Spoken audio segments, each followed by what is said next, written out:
Okay, so I chose the scenario with the patient with COPD, and we're getting ready to discharge him, and he's complaining of severe shortness of breath.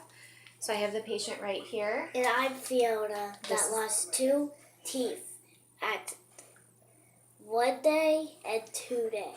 Okay, so And, first, and then they're gonna check my heart. yes, okay. So first Should I take this off? Nope, just leave it on.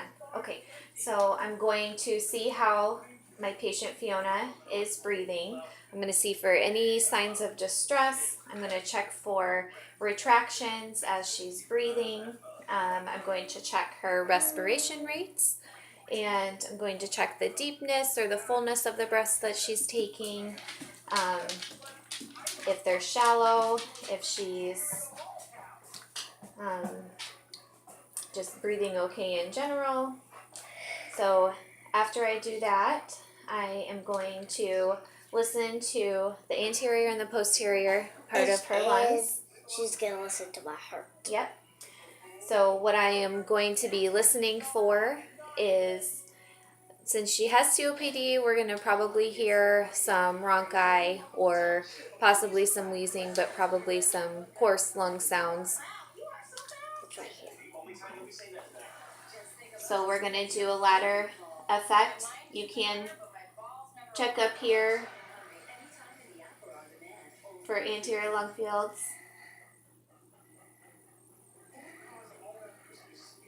Very good. So every time I place my stethoscope on your chest, I need you to take a deep breath.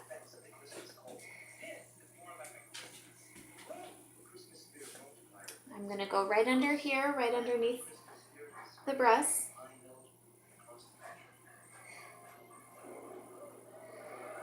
And finally, the base of the lungs here.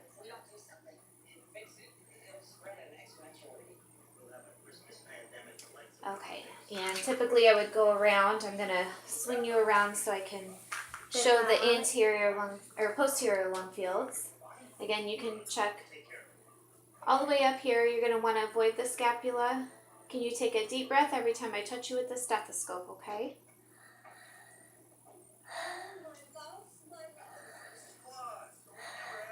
Again, trying to avoid the scapula.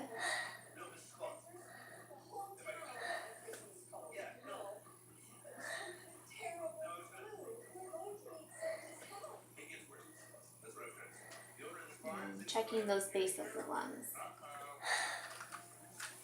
Okay, so that would be my physical assessment. She was complaining of very severe shortness of breath. So I would also assess for chest pain and How's it going? her rate of breathing. I would count her respirations, noticing any signs of distress or shortness of breath. Again, we talked about the retractions. I want to see if she's having any extra effort for breathing.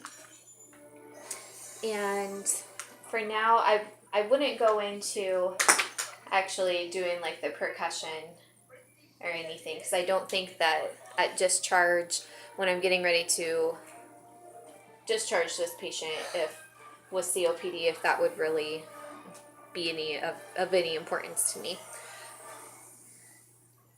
Yeah. Okay, and that's it. Can I watch